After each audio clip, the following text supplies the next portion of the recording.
Let's turn in our Bibles this morning to Philippians chapter 4. And I want to expand on what Norman read during prayer time. Philippians 4, beginning with verse 4. Rejoice in the Lord always. I will say it again. Rejoice. Let your gentleness be evident to all. The Lord is near. Do not be anxious about anything, but in everything, by prayer and petition, with thanksgiving, present your requests to God. And the peace of God, which transcends all understanding, will guard your hearts and your minds in Christ Jesus. Finally, brothers, whatever is true, whatever is noble, whatever is right, whatever you have learned or received or heard from me or seen in me, put it into practice. And the God of peace will be with you. Now, Thanksgiving is much more than a holiday celebration. It is a heart condition. It is more than a celebration of food. It is the celebration of faith. Now, Satan doesn't want our hearts to be free to thank God for his blessings. He wants us rather to have a heart attack. Satan doesn't want us to have a celebration of faith. Rather, he wants us to have carotid arteries of fear and worry. Our lives are filled with worry. Now, the English word for worry comes from an old Anglo-Saxon word, which means to strangle. Now, this is an apt description of the emotional pain that we feel when we worry. And what is strangled is our peace of mind. There is a way, however, to recapture peace of mind and heart and soul, even in the midst of trials and tribulations. It involves a process of correct thinking, which leads to correct living. And we need to learn to think differently if we are going to act differently. And we can do this by learning to take every thought into captivity. We can think differently as we develop an awareness of God's presence in our lives and depend fully upon God and His strength to empower us and to defend our hearts from worry and fear. Now, here's how one guy changed the focus of his prayer on Thanksgiving.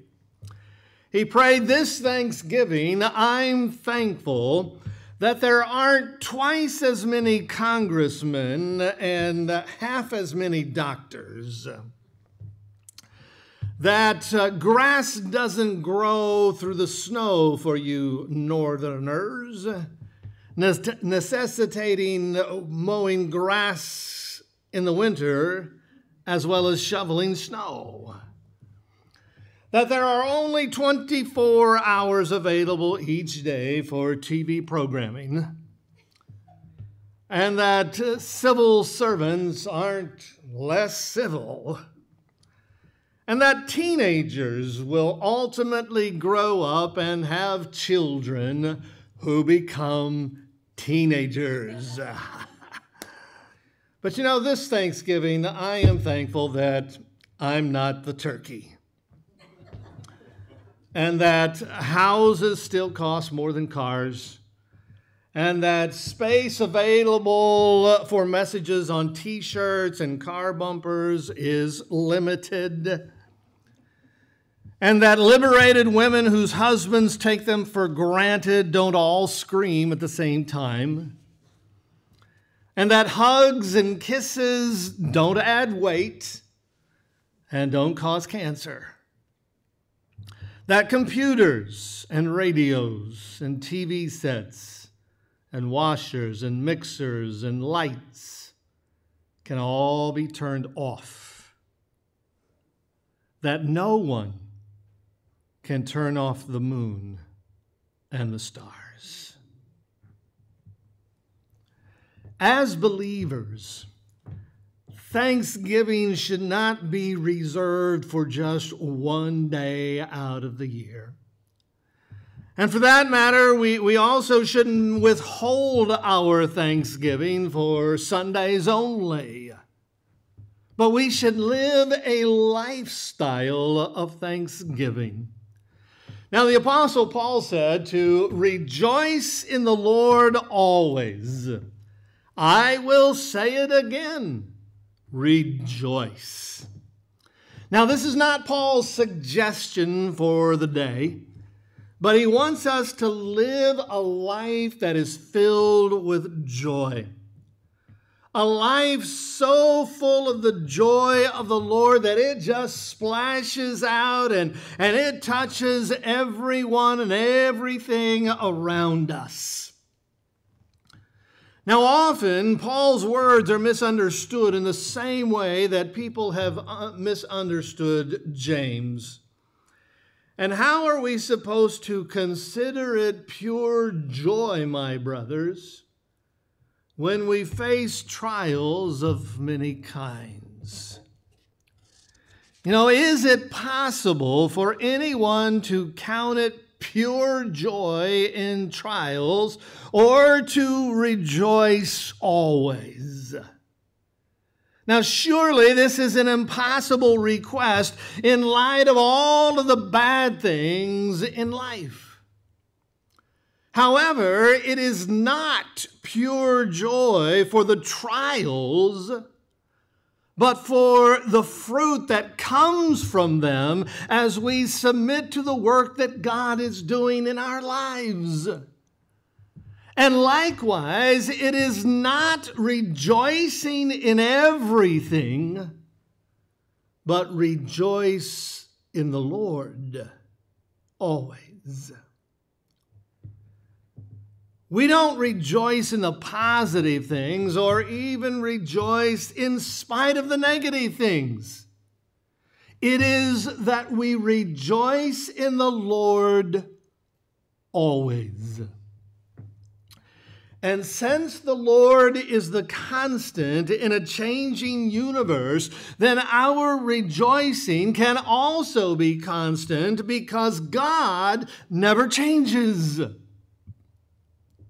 And we lose our focus way too much, and we think about wrong things. As Christians, we should not give in to worry and fear because the Lord is with us. And it's that if that's not a good enough reason, then the fact remains that most of the things that we worry about never come to pass. Threatened layoffs at work, drugs and weapons in schools. We have every right to be fearful, right? Well, in his book, Scared to Life, Douglas Rumford cites a study that explains that we shouldn't allow fear to rule our lives. He said that 60% of our fears are totally unfounded. 20% are already behind us. 10% are so petty that they don't make any difference. 4 to 5% of the remaining 10% are real, but we can't do anything about them. And so that means that only 5% are real fears that we can do anything about. And so it's time that we stop wasting so much energy on worry and begin to rejoice in the Lord. Rejoice in the Lord always, Paul said, and I will say it again, rejoice. And so Paul says that we are to rejoice always. And Paul is so adamant that he repeats the phrase twice to ensure that we don't miss the importance of what he is trying to tell us. We are to be joyful people. Now, this is much more than just encouragement, but it is an emphasis for life. And as a believer, if you go through a day without rejoicing, then you really haven't lived. Jesus said that the thief comes to rob, to steal, to kill, to destroy. But Jesus says that he has come to give you life, life abundantly. And so how many days are you going to let Satan rob you of really living? Satan wants you to focus on your circumstances and miss out on really living. And Paul says to focus on the Lord and rejoice. You may remember former coach Jimmy Johnson was asked why he was able to lead the Dallas Cowboys in 1993 to a Super Bowl victory. And he said that I told them, or I told them that if I laid a 2x4 across the room, that everybody would be able to walk across it and not fall, because our focus would be on walking the length of that board. But if I put that same board 10 stories high and between two buildings, only a few would make it, because the focus would then be on falling. Jimmy Johnson told his players not to focus on the crowd, not to focus on the media, not to focus on the possibility of falling, but to rather focus on each play of the game as if it were a good practice session.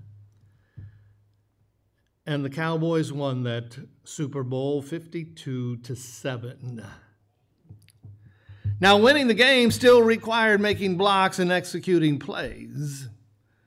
And there was still opposition to overcome, although the final score may seem to indicate no difficulty. But through it all, the Dallas Cowboys remained focused. We can't let ourselves be trapped by fear and worry. We must develop a lifestyle of thanksgiving and rejoice in the Lord. Now, one might ask then, how are we to rejoice and live in a lifestyle of thanksgiving? Well, our text says, "Let your gentleness be evident to all. The Lord is near. Do not be anxious about anything, but in everything, by prayer and petition, with thanksgiving, present your requests to God." And so the first key is to guard your emotions. And the first place that our emotions are seen by the world is in our actions. Our emotions are on display for the world to see through the things that we say, through the things we do. And so Paul tells us to let your gentleness be evident to all. Now, if Paul just stopped there, then we could all say that, hey, there's no use. We should just give up, go home. But he doesn't. Notice what he says next. The Lord is near. And so you don't have to do this alone. We read in Galatians 5, verses 22 and 23, but the fruit of the Spirit is love, joy, peace, patience, kindness, goodness, faithfulness, gentleness, and self-control. Against such things there is no law. God is with you, and He will empower you to live with joy even through the most difficult of circumstances. And if Christians praised God more, then the world would doubt Him less. Not only do we guard our emotions through the things that we do, but we must also be careful how we think. Paul said, do not be anxious about anything. Now, it's obvious that Paul didn't live here in the 21st century because we've got a lot of things to worry about, right? But if you think for just a moment, Paul wrote this letter while he was in prison. It was a real hellhole where people died because they lost all hope. And while Paul was eventually allowed to live in a home, he never regained his freedom. He was constantly under Roman guard right up until the day that he was taken out and executed. And so I guess Paul might have had some things to worry about after all. Sort of makes our worries look pretty small.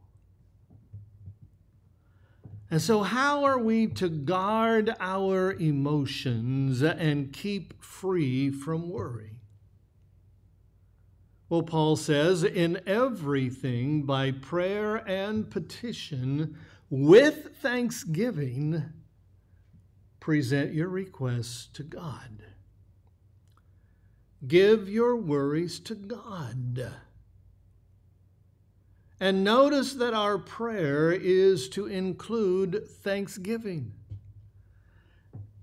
And this is not simply thanking God for what He has done, but it is also to give thanks for what God is going to do.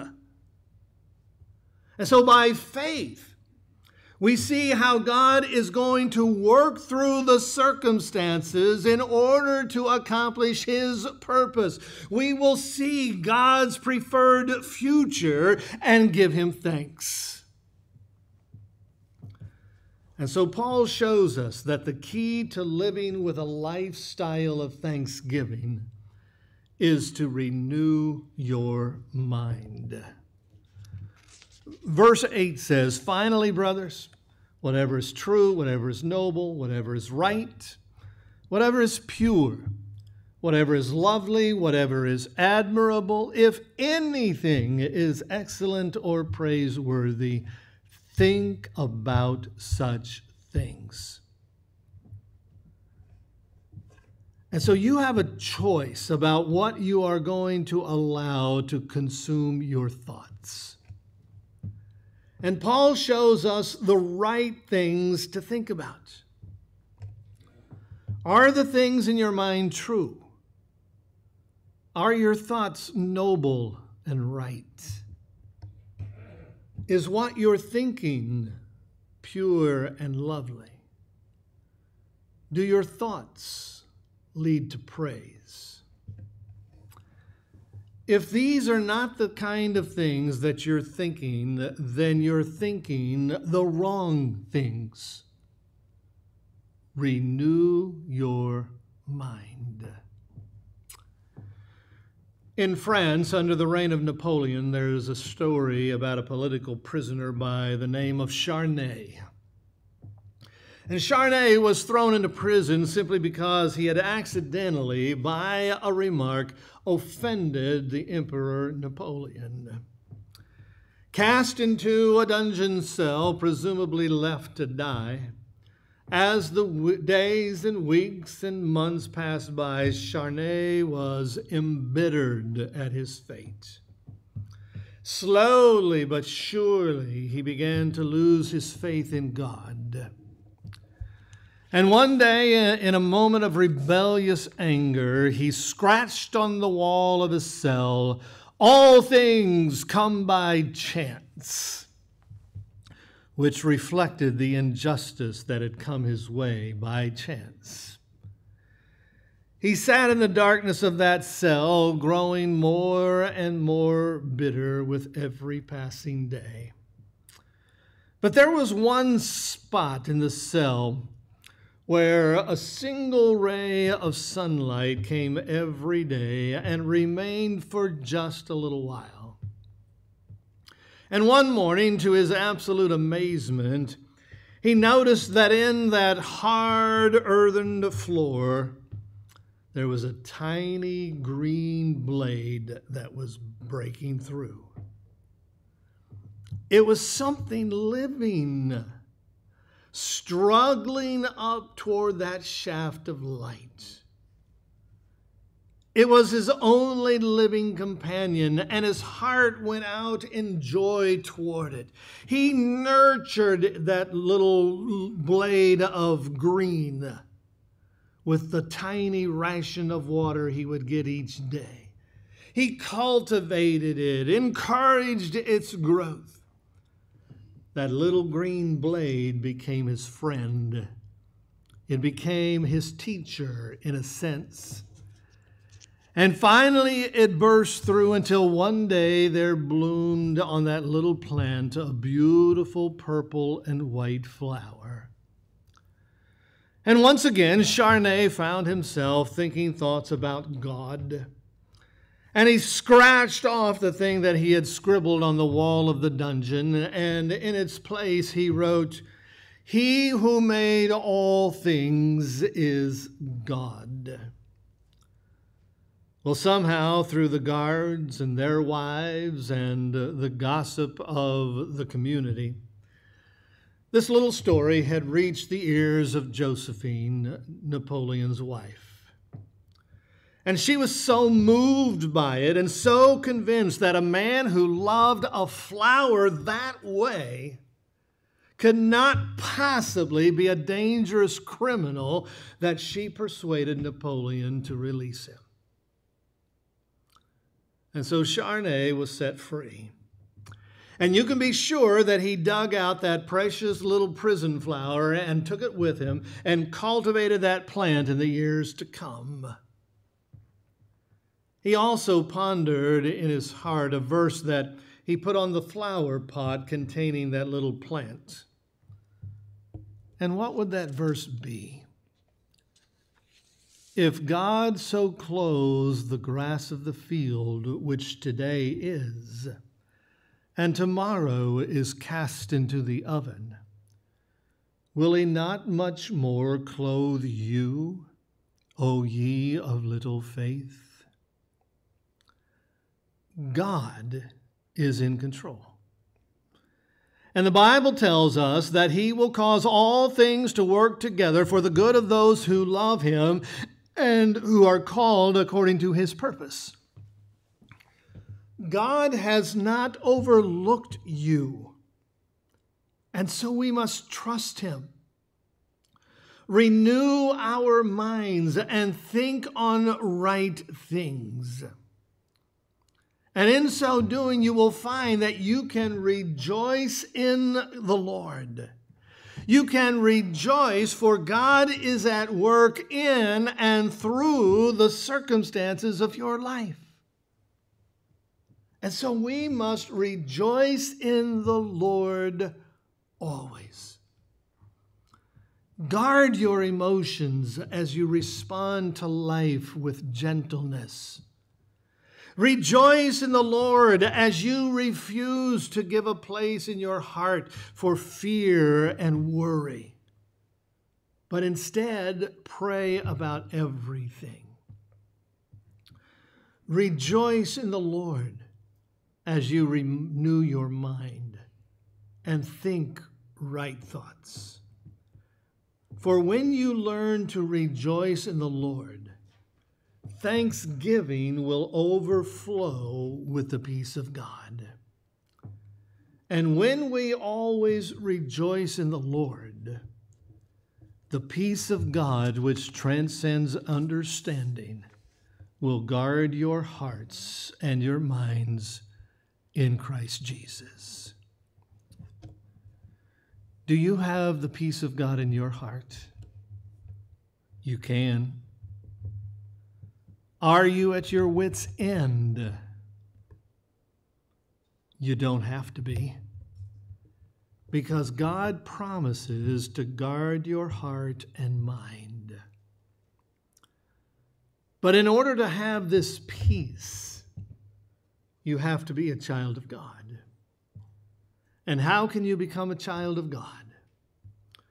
Well, contrary to current thought in our culture today, the only way to God is through his Son, Jesus Christ.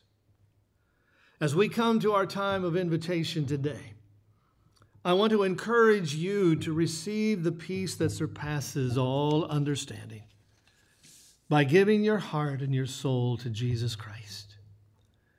Give him your heart by stepping forward, determined to turn your life around,